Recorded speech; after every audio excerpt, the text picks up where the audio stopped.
লক্ষ লক্ষ জনতা, তৌহিদি জনতা তোমার জন্য পাগল।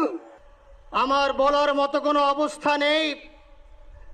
আপনারা জানেন যে শরীফ ওসমান হাদির একটি বাচ্চা, মাত্র 8 মাস বয়স। ওর বাচ্চা যখন জন্ম হয়েছে আমাকে বলেছেন, ভাই আমার বাচ্চার জন্য একটি নাম নির্বাচন করেন, যেই নামের মধ্যে বিপ্লবী চেতনা থাকবে।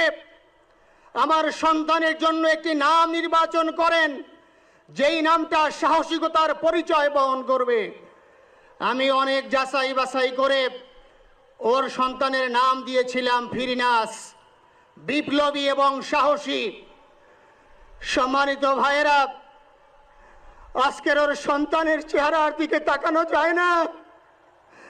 আজকের আমার মা প্রায় পাগল হয়ে যাচ্ছে, জ্ঞান হারিয়ে ফেলছে। আমার ভাই বোন তারা পাগল হয়ে যাচ্ছে। আমার 6 ভাই বোনের মধ্যে সবচেয়ে ছোট ছিল শরীফ ওসমান হাদি। আজকের তার লাশ আমার কাঁধে বহন করতে হচ্ছে। আমার ভাই ওসমান হাদি শহীদ হয়েছে, ওর শহীদি তামান্না ছিল। আপনারা ওর বক্তব্য শুনেছেন, আপনারা শহীদ ওসমান হাদির টক শো শুনেছেন। ও সব সময় শহীদি তামান্না করত। হয়তো আল্লাহ তাআলা ওর শহীদি সেই মত নসিব করে দিয়েছেন। কিন্তু আপনাদের কাছে আমি এই ঋণ কোনদিন আমি ছাড়ব না। আমার ভাই শরীফ ওসমান হাদির বিচার যেন প্রকাশ্যে এই বাংলার জমিনে আমরা দেখতে পারি।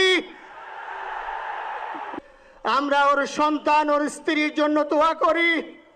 ওর সন্তান মাত্র 8 মাস বয়স।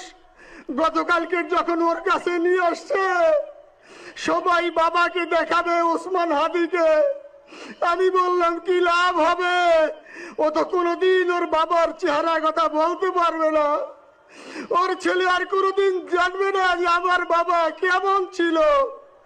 ভাইরা আমার, ওসমান হাদি আর ফিরে আসবে না। ওসমান তুমি দেখে যাও, লক্ষ লক্ষ জনতা, তৌহিদি জনতা তোমার জন্য পাগল। ওসমান তুমি বড় নাই, তুমি আমাদেরকে পাগল বানাই দিয়ে গেছো। আল্লাহর কাছে